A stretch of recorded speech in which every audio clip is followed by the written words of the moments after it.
Il y a pas longtemps, là, les derniers sons de Nekfeu, et le vrai truc que je me suis dit, c'est que putain, avec Gizmo, il ferait vraiment un bon duo. Est-ce qu'un jour ça reviendra, ça? Non, jamais de la vie.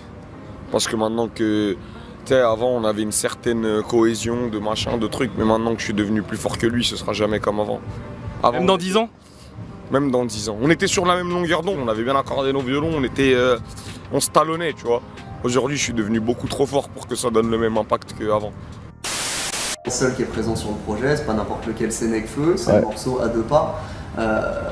Le regard que tu as sur le succès de son projet solo, c'était prévisible?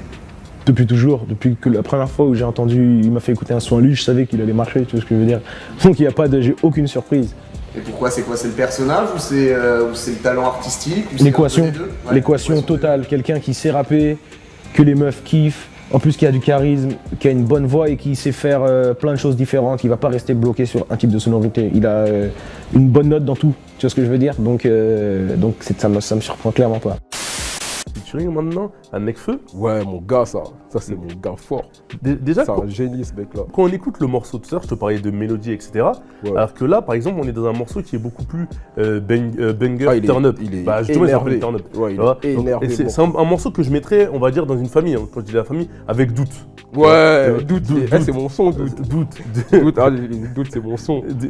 Karim, il lève la main en mode c'est mon son. Doute, c'est incroyable. Doute et turn-up, je les mettrai ensemble, ces deux-là. Et déjà, comment vous avez décidé de partir dans cette direction musicale? À la base, déjà, moi, je voulais faire un son, tu connais, bien écrit, tout ça, bien rappé et tout. Et lui m'a dit, il est dans un délire plus énervé. Moi, je voulais faire du rap énervé. C'est-à-dire, moi, je voulais pas faire un truc aussi bête et méchant. Il fallait trouver un délire. J'ai dit à Basé qu'il faut faire une prod comme ça, il faut que ça fasse turn up, comme ci, comme ça. C'est-à-dire, quand ils sont venus faire la prod, j'étais là, j'ai dit, ouais, il faut rajouter ci, il faut faire ça. Ensuite, j'ai trouvé la prod, j'ai trouvé le refrain. Quand il faisait la prod, j'ai trouvé le refrain, j'ai dit, c'est ça, direct. Après, c'est le morceau que j'ai eu du mal à écrire parce que c'est le dernier morceau de l'album. À quel moment il intervient ce morceau-là? C'est le tout dernier, c'est-à-dire que quoi, on le fait un jour avant que je parte en vacances. C'est-à-dire que j'étais fatigué, je venais de faire plus de 100 morceaux. En termes d'inspi, c'est chaud. C'est-à-dire que c'était le morceau le plus dur à écrire. Après, quand je l'ai fini, j'étais super content. Et même Nekfeu, c'est incroyable, Nekfeu, il est venu tout seul. C'est-à-dire que je dis, ouais, viens au studio et tout, vas-y, j'arrive. Ouais, vas-y, viens et tout. Il arrive tout seul à 18h avec sa clé USB, tac, il repart à 4h du matin. Et au moment où il repart, je suis bord de rire. Au moment où il repart, parce que nous on a une cuisine de toute façon. Et il y a un pote à moi, c'est ça aussi la street, frère. Il y a un pote à moi, il avait un fusil à pompe. Et Nekfeu, il est de dos, il a son fusil à pompe. Et Nekfeu le tape de dos, il dit ouais frérot, je me barre. Et il se retourne avec le fusil à pompe. Oh Nekfeu, vas-y, on s'attrape frérot. Hein. Et si t'as besoin de quoi que ce soit, tu nous appelles, t'appelles Crimi. Et Nekfeu il était là, t'inquiète frérot, on s'attrape et tout. Et Nekfeu m'a même pas parlé de ça. Et c'est mon frérot, il m'a dit wesh, j'ai fait une dinguerie, ouais, j'avais le fusil et tout quand il y avait Nekfeu. Et Nekfeu, comment il a réagi à ça? Tranquille, lui-même il m'en a même pas parlé carrément. C'est le poteau qui a dit. Ah ouais, tu connais, après il m'a appelé, il m'a dit ouais frérot, franchement la séance elle était incroyable, faut qu'on refasse d'autres morceaux, il y aura d'autres trucs qui vont arriver. Franchement c'est le frérot, on se parle quasiment tout le temps. Il y a plein d'artistes que je côtoie qui sont très hauts et qui sont assez malins pour commencer à se rendre compte et tu vois, à lever le pied et tout, et c'est trop sage. Même Nekfeu, des trucs comme lui je le connais pas bien mais ça se voit, tu vois. 3 diamants, 30 ans, une carrière de dingue, il a sprinté, tout le monde le connaît et il a fait les étoiles vagabondes, c'était encore plus fort. Et en fait, quand tu as cette force de frappe, tu te dis il peut encore faire plus fort, il pourrait, mais bon, là en tout cas pour l'instant, il a décidé de lever le pied, de disparaître, d'arrêter, probablement de faire une très grosse pause. Le son m'a top, hein. En vrai, ce son, il s'est fait par vraiment le biais du destin. Donc, on se connaissait déjà et tout. Et lui, il enregistrait dans un studio qui est dans la même rue que mon studio.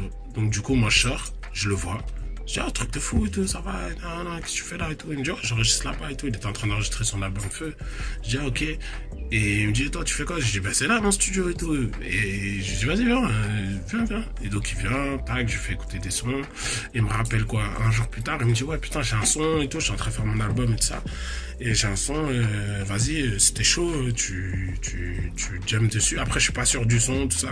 Et j'ai dit, le son, il est trop lourd et tout, machin. Il me dit, vas-y, bah, c'était chaud, tu fais le refrain et tout. Je dis, vas-y, pas de galère.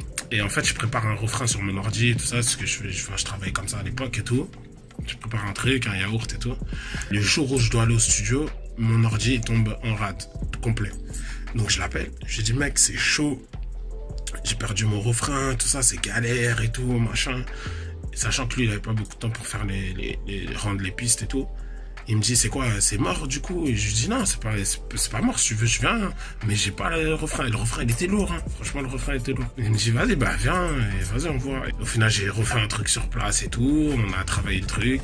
Et au final, ça a donné un son qui a marché. Donc, franchement, c'était spécial. C'est spécial. Et peut-être un projet en commun qui était dans les tuyaux à ce moment-là. Entre toi ouais, et dans la tuyauterie, je sais pas quoi, dans la buanderie. C'était dans la buanderie, non, c'était dans la quincaillerie, on en avait discuté. Ouais. Après, c'est quelqu'un avec qui a un agenda de fou. C'est un agenda, c'est la star, c'est the star du rap français. Quand il sort un projet, c'est feu, comme feu, c'est feu. Et moi aussi, après, dans ma vie, c'est passé des choses. Et bien sûr. Et c'est compliqué de caler les agendas parce qu'en plus, il fait du cinéma et tout. Toi aussi, c'est une big star. Tu vois. Ouais. Donc, ok. Mais du coup, est-ce que éventuellement, s'il y a un moment, vous retrouvez peut-être un moment plus calme dans votre carrière ou c'est toujours un truc qui est envisageable? Mais ce serait chaud. Par exemple, même un truc tout court, un morceau comme Les Princes. Ouais. Les gens, ils ont vu MZ Fit Nekfeu. Mais le morceau de base, comment il a été travaillé, c'était Joker et Nekfeu. Okay. Ça, après, c'est des choses que peut-être que je devrais pas dire, mais aujourd'hui on s'en fout, le groupe il n'existe plus, tu vois. Mais c'est un morceau que de base on l'a travaillé ensemble et les autres ils sont venus poser leur couplet. Sinon de base c'est un morceau et l'alchimie elle est super bien passée. C'est un mec super, je sais pas, même on a tourné le clip dans ma cité, ça veut dire il était chez moi avec ma mère, tu sais, c'était. Ça c'est le feeling il passait, ça veut dire on discutait, dans la discussion on parlait de faire un projet. Ouais, okay. Dans la discussion on parlait de faire un projet, d'enregistrer chez lui dans son appartement sur Paris. Et après, boum, ça c'est pas fait. Sûr. Voilà. De toute manière. Après c'est pourquoi? Parce que si on tournait beaucoup ensemble, c'est un mec super humble déjà et super qui n'hésite pas à pousser. Qui n'hésite pas à pousser les gens qui l'entourent. C'est-à-dire, dans le sens où on a fait une collaboration, et suite à cette collaboration, quand nous, on était libres dans notre emploi du temps, on faisait les tournées des Zénith avec lui, on faisait les Bercy avec lui, tu vois, ça a été plus qu'un feat. Ouais. Il est vraiment dans le partage, dans l'humain, et c'est pas juste aller poser sa voix. C'est ça, et je pense que lui-même, par rapport à son pas en arrière, du fait qu'il veut plus se montrer, etc., c'est que c'est tout ça, c'est tellement un mec qui donne, qu'à un moment, je pense qu'il a besoin de souffler. Voilà. Je crois qu'en plus, Nekfeu, t'y croyais pas trop, non? À ce feat, on te l'a proposé. Et puis, ouais, Nekfeu, franchement, j'y croyais pas trop à la base. Et ça, je te parle de ça il y a 2 mois. Mais aujourd'hui, ça va franchement bien. Nekfeu, il a respecté les gens. Gros bisous à lui. Par exemple, Nekfeu, j'avais déjà croisé plusieurs fois. Et je sais que ce mec-là, musicalement, il sait de quoi il parle. Et je sais qu'il a une vraie culture. Il connaît mon histoire, il connaît le rap. Il sait rapper, et il a des flows, la démarche que je fais parfois en studio, il l'a fait. Donc il y a beaucoup de points sur lesquels on se retrouve. Et puis après on se retrouve en studio, on se dit allez, on cale une séance, machin. Et puis voilà, la magie.